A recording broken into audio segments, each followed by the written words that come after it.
Welcome to the Crazy Hat Chemist. So here we go.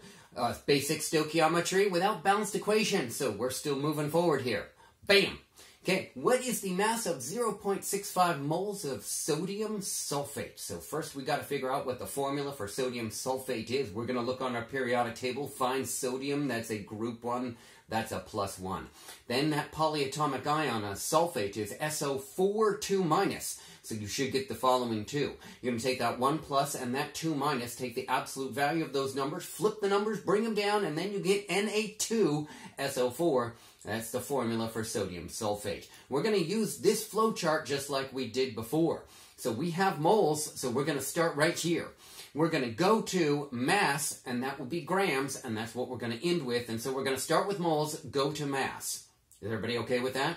So we're going to look on our periodic table, and we're going to find the molar mass of sodium sulfate. That is Na2SO4. There's 2 sodiums. We're going to multiply the molar mass on the periodic table by 2 for sodium. We're going to find the molar mass of sulfur, multiply that by 1. The molar mass of oxygen, multiply that by 4.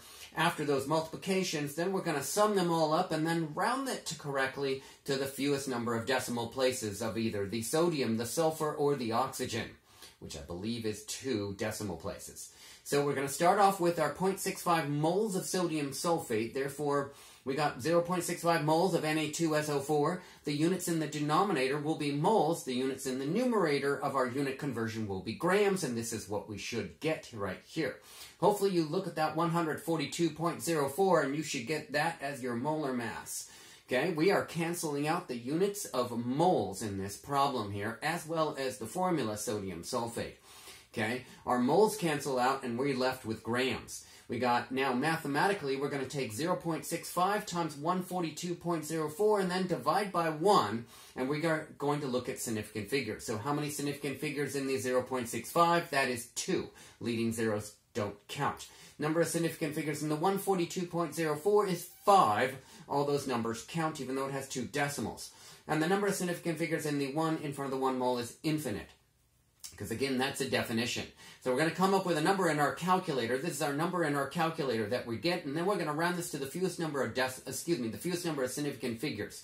And the fewest number of significant figures in this problem is 2, so I'm going to be rounding with that 3. Okay? And remember, just like on the previous video, enough of that. So I'm going to have number, units, formula, and a correct number with the rounding. So it's 92 grams Na2SO4, and that has a number, units, and a formula associated with it. Okay? Hopefully that one worked out well for you. I am the Crazy Hat Chemist. Woo! I love it. Okay? And that was a stoichiometry problem, a basic stoichiometry problem. We're going to do a number of other basic stoichiometry problems, so keep on watching these videos so that you get used to using that flowchart. If you haven't memorized a flowchart yet, you need to do that. All right, see you later.